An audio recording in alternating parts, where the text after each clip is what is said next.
Hi everyone, good morning. I hope you're having a wonderful day. Well, it seems like forever since we set up the flower stand together. And also, I think it's been over a year since I brought out my big camera to do just some peaceful harvesting for you guys. So that's what's on the agenda for today or tomorrow. We're gonna harvest for the flower stand tonight, just like always. And then tomorrow morning, I'll meet you guys to make some bouquets and set up the stand. So I'm going to be making 5 bouquets for the stand tomorrow, and I like to kind of have that in mind as I go about harvesting, because then I'll harvest things in multiples of 5. So 5 or 10 or 15 ranunculus and so on and so forth. That way, as I'm picking, I'm knowing exactly how many of each thing to pick. So we're pretty much going to pick everything that's in bloom in the moment, and I need to stand next to this larkspur for you guys and try to hold out the camera so you can see how tall it is. So really, this is the benefit of fall sowing annuals. And take for instance these bachelor buttons. They're probably about maybe 4.5 feet, but these larkspur are about 5 foot 7 to even 9 inches tall. And I just can't tell you how excited I am about that. And in terms of the saponaria that I'm growing for the first time, let's see, where is it? Right there. I have been testing the vase life on it. It's giving me about 6 good days. I harvested it at the base of the plant, leaving about 2 sets of leaves, and I don't see any life coming back yet. So I'm still experimenting with the proper way to harvest saponaria, and I'm still looking for any and all advice you guys want to give me on that. Oh my goodness, you guys. Can you see that goldfinch on the ranunculus? Oh, I'm zoomed in as close as I can. Hold on, let me see if I can walk closer to it. Oh, there it goes, into the bachelor's buttons. You guys, it's the hummingbird. Can you see it on the larkspur? Oh, I really hope you can see her. Maybe she'll come to the front if I just hold on a second. There she is. See her?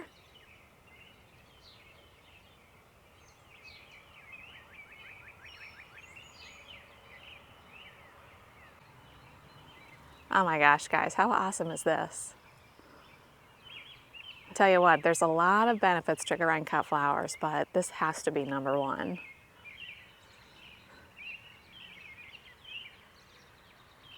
I'm always completely in awe when this happens, and I tell you what, it's almost a little bit hard to harvest the flowers after I see the hummingbird on them, and I might have to consider leaving half the patch of larkspur for her if that is what she likes.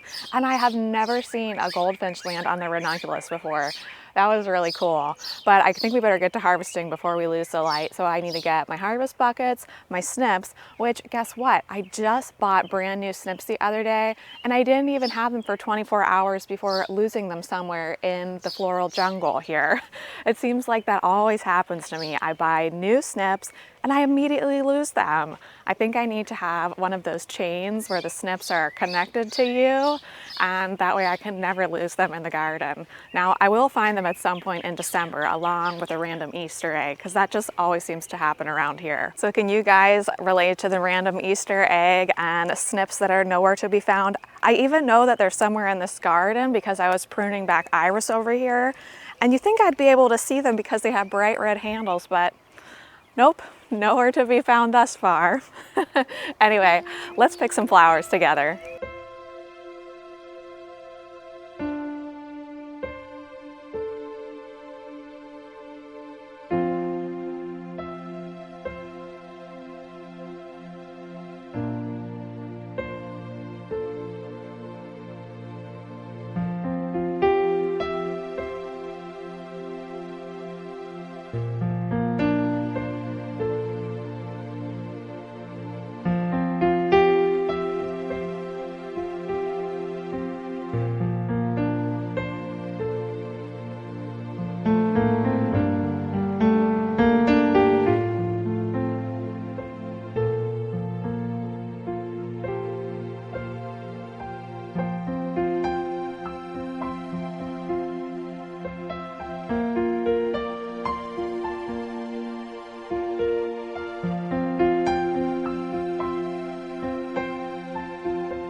right, I think we have everything we need to set up the stand tomorrow. So now what I'll do is I'll put both these buckets in my addition where I have a second air conditioner so we can keep it extra cool in there.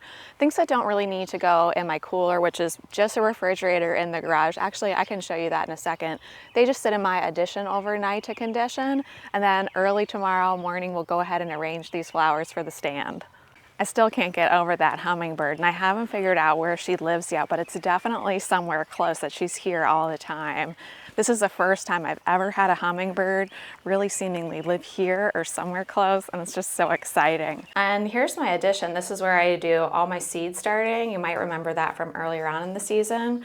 But basically, we just have this additional air conditioner in here that would normally be running. I just turned it off for sound purposes, and so it keeps it really, really nice and cool in this room. But they'll just sit in here overnight, and tomorrow morning we'll arrange with them. So I just grab that other bucket and get my air conditioner on, and then I'll see you guys tomorrow morning. Well, good morning, friends. It's about 6:30 a.m. on Sunday, June 4th, the following morning. And I thought it's such a beautiful day and still so cool out that I would just set the flowers out in the shade and we can arrange together out here in the garden because it's such a beautiful day. Now you might be able to hear the traffic is already picking up. Things start really early around here. So the sooner the better as far as getting the stand set up. One of the really nice things about this saponaria is that it takes up tons and tons of space in the arrangement. I just direct sowed the saponaria, and I'm gonna try a fall planting. Saponaria is brand new to me. I've never grown it before. And I might actually not grow as many bachelor's buttons next year, and I might grow just a lot of saponaria instead. So I'm gonna keep it pretty simple, just a little bit of everything in each arrangement. I'm not sure if I told you guys, but I did raise my prices this year. So it's $20 for a bouquet. So I'm keeping that in mind as I go along. And mainly, the only really expensive flowers in here are one stem of ranunculus, one stem of anemone. The next expensive thing in here would be the alliums, and then we kind of go on from there. But each is just gonna have a little bit of this and a little bit of that. And then once I put them all together, I think it'll look really beautiful, almost just like one huge bouquet. The other nice thing about working outside is that you can just make a mess out here and cut the grass later, right? So I think in terms of snapdragons next year, I'll definitely grow the legend light pink again, but I don't think I will grow the bridal pink again. I'll show you them side by side. So here's the bridal pink, and I don't think I was able to notice it on Johnny's, but it definitely has a yellow throat there, whereas the legend light pink is more of a true light pink and white. I mean, there might be a little touch of the light yellow in the center there, but this just seems to go better with what I'm growing rather than the bridal. Both beautiful though. And check out this gorgeous nigella. I don't think I got any video of harvesting that, but I just love nigella. Once we finish up with the saponaria and the buplurum, I'm gonna go ahead and fill that bed with nigella. Here we have bouquet number 2.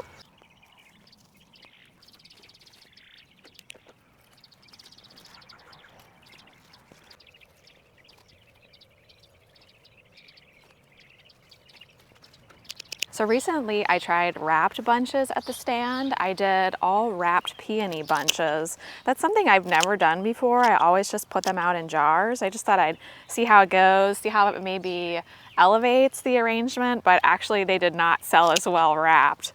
So I think I'll stick with unwrapped for today and see how it goes. I just love these arrangements though. They look so fresh and springy, don't they? That just screams spring, doesn't it?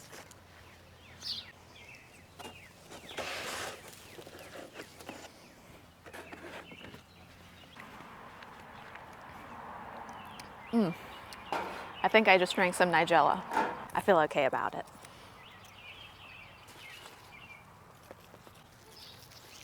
The saponaria too, I wonder if I should have pinched it because it's really, really full and really large. It actually might be more useful if it was a little bit smaller.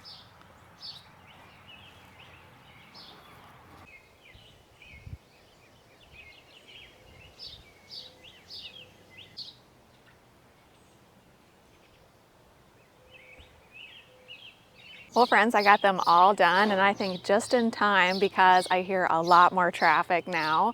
I ended up creating 5 bouquets today. They're all identical. That's pretty much how I always do it. It's just what's easiest for me. I just always use old recycled sauce jars, and sometimes people ask me about this carrier. So my parents get wine delivered, and the box that it comes in has these carriers for the wine. So that's free as well, but I think you could probably pick it up probably at a liquor store, or maybe if you went somewhere that like canned a lot of food. We have an Amish canning company near us. I have a feeling they might have carriers like this as well, and they're probably willing to give them to you for free. Same with my big black buckets. Those are from Aldi's, and I just went there and asked the guy if he had any he was getting rid of, and I found out that they literally trash all the buckets. So instead of paying whatever, Johnny's charges you for those black buckets, $15 or something, go and get them for free at Aldi's or a local grocery store. So let's go ahead and get these out to the stand. All right, friends, so you might see things look a little bit different this year. I'm not sure what happened to my flower stand towards the end of last year, but I arrived home one day and it was not here. So I'm just using this table from our living room for now. And don't these bouquets look just gorgeous? I'll just get an umbrella over them, and then we'll see how we end up doing today. So once I'm all set up for the day, there's one more thing I always do, and that is I take a picture of all the flowers with my cell phone, and I immediately post that I am open on Facebook and Instagram. I used to post for probably the first 2 years that I was open on my professional pages, my Northlawn Flower Farm pages, but then I started posting that I was open on my personal pages, and that really helped me out so much, and I don't think I've ever shared that with you guys.